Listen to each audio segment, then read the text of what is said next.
Okay, so let's continue with the prerequisites to be able to launch an EC2 instance. We started off by saying we need VPCs, right? And we need security groups, right? The next thing we need is an AMI, or Amazon Machine Image. Now this is the snapshot of the files that get copied onto the boot volume for the EC2 instance. So the AMI I pick is actually going to be picking my operating system. Right? So I pick an AMI that has the operating system that I want. It could be Windows. They've got different versions of Windows, 2008, 2012, 2016, and they've got Linux, and they've got different flavors of Linux, and they've got Red Hat and Ubuntu and Debian and a whole bunch of other ones. But I highly recommend you go with the AWS Linux. Okay, this is one that this is a Linux version that they publish, which is very, very good for AWS workloads. Okay, so you picked that for your operating system, and then the AMI will also potentially have applications installed on it. And the most basic AMIs that AWS provides don't have really anything except the operating system. They probably also have the AWS command line toolkit installed, but that's about it. The rest of it is up to you. So they won't have Java, or they won't have PHP or Python or anything like that on them by default. But you can do a few things. One is you can create your own custom AMIs, and I'm going to demo that later, which could have applications on them.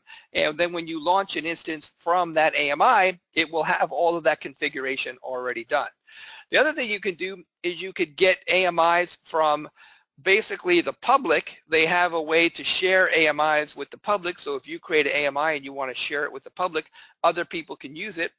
And then the other option is to go to the AWS marketplace where software vendors will have AMIs pre-built with their applications.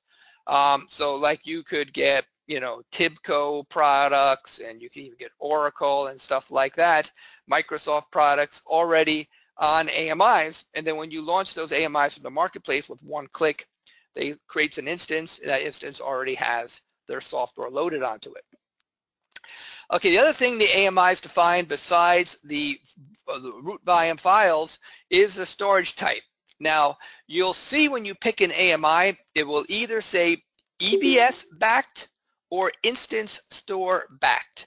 And we're going to talk about the two different storage options for EC2s in a minute here. But this is where you have to pick this for your boot volume. So this is saying if your boot volume is going to be EBS or instance store. The other thing an AMI can also describe is secondary volumes. So if you have secondary data volumes attached to your instance, this will be preserved in the AMI, and when you launch this AMI on new instances, it will attach the same types of secondary volumes. You also pick if you want this to be 32-bit or 64-bit, and again, I bolded it because you should consider 32-bit as deprecated at this point. Only use 32-bit if your applications cannot support 64-bit. Then other option will be virtualization. So your AMIs will say whether they are HVM or PV. Okay, and this is again a legacy thing, PV. You want to go with HVM for all new instances. Don't bother with PV, which stands for paravirtual. HVM is the better performing. It operates, the virtualization layer, it basically operates more like bare metal. Right, so your applications and things don't even know that they're on a hypervisor. Okay, and again, these Amazon Machine Images can be provided by AWS, third parties, and you can do your own as well. Okay, so the steps to launch an EC2 instance. First of all, select an AMI.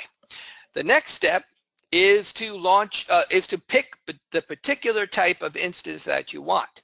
And I'm going to go through a long list of all the instance types that they have here, because you need to understand this, because picking the right instance type is going to be determine whether or not you get the proper performance, but also whether or not you're getting it in an efficient manner. In other words, are you getting the instance that is operating most efficiently for your application, or maybe you're over provisioned, you're not having the most efficient one. So you need to know the different instance types so you can pick the right one for your application. After you pick the instance type, you have to pick a location for the instance. You pick a VPC and a subnet for it.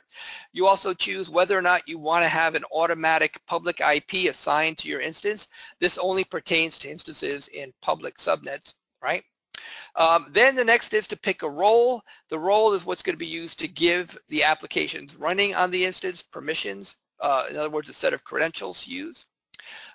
You can also optionally add what's called user data script. You may also refer to this as bootstrapping. This is a script that will run at launch time. Whenever the instance first launches, at one time it will execute this script in order to configure things like add PHP or Apache, that type of thing. Then you can choose your storage volumes that you want to use for your EBS, for your boot volume as well as secondary volumes, whether you want EBS volumes. You can add tags to be able to identify your instance. You can say what name of this instance is going to be, or what group it belongs to, or what department or organization or project, that type of thing. Then the next thing is to select a security group for your instance or create one on the fly. You have to have at least one, but you could have multiple. And then finally, the last part is the key pair.